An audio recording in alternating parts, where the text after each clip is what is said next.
केरळ मान्सूनमध्ये दाखल. भारतीय हवामान विभागाकडून अधिकृत घोषणा. नेहमीच्या निर्धारित वेळेपेक्षा मान्सून 3 दिवस उशिरानं दाखल.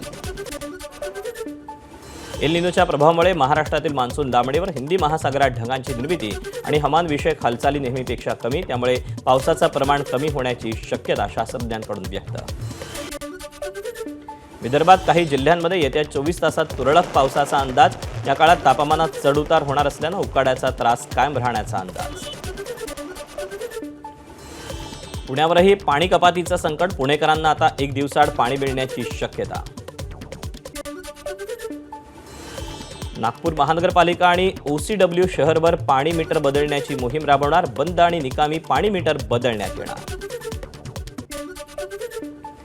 मुंबईतील नरिमन पॉइंट परिसरात एअर इंडियाच्या इमारतीत 15 ऑगस्टपासून सरकारी कामकाज सुरू होणार. सार्वजनिक बांधकाम मंत्री शिवेंद्रसिंग राजे भोसले यांच्याकडून इमारतीची पाहणी.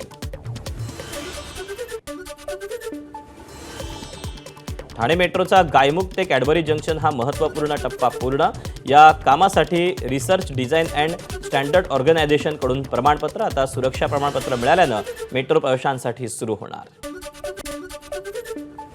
नायगाव BDD चाळीतील 537 इमारतींना अखेर निवासी दाखला प्राप्त. पात्र रहिवाशांना घरांचा ताबा देण्याचा म्हाडाच्या मुंबई मंडळाचा निर्णय. केंद्र सरकारच्या 1999 साली दिलेल्या निर्णयाची अखेर राज्य सरकारकडून अंमलबजावणी. माथाडी कामगारांचं पाठीवरचं ओझं 50 किलोनं कमी. मंत्री आकाश फुंडकर यांची घोषणा. 11वीच्या प्रवेशाकडे 2 लाख विद्यार्थ्यांनी फिरवली पाठ. अंतिम मुदतीवेळी केवळ 3,75,000 विद्यार्थ्यांनी प्रवेश निश्चित केल्याची माहिती. प्रवेश नाकारणाऱ्या विद्यार्थ्यांमध्ये मुंबई आणि पुणे विभागातील विद्यार्थ्यांची संख्या सर्वाधिक. नागपूर जिल्हा परिषदेच्या प्रोजेक्ट ड्रीम अंतर्गत 150 गावात ग्रंथालय उभारणीचं काम. पडीक इमारतींना पुनर्जीवित करून अत्याधुनिक ग्रंथालयांची उभारणी.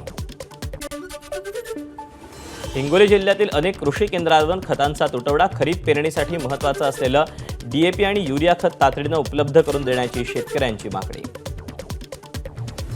नाशिकमधील सटाणा बाजार समितीतील कांदा उत्पादक शेतकऱ्यांच्या आमरण उपोषणाचा आजचा दुसरा दिवस. कांद्याला हमीभाव, अवकाळीमुळे झालेल्या नुकसान भरपाईसह विविध मागण्यांसाठी उपोषण. सरकारनं तातडीनं निर्णय घेण्याची मागणी.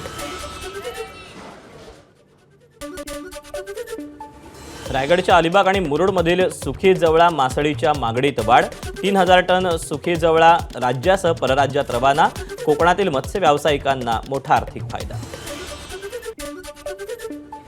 नशामुक्तीसाठी नाशिकच्या मालेगाव पोलिसांचा ॲक्शन प्लॅन. NDPS गुन्ह्यातील आरोपींची होणार मॅपिंग. नशेचे पदार्थ आणि अवैध धंद्यांवर अंकुशासाठी पोलिसांचा व्हॉट्सॲप नंबर सुरू. शिक्षण अधिकाऱ्यासमोर सुनावणीला गैरहजर राहिल्यानं वेतन रोखणं अयोग्य. मुंबई उच्च न्यायालयाच्या नागपूर खंडपीठाचं निरीक्षण.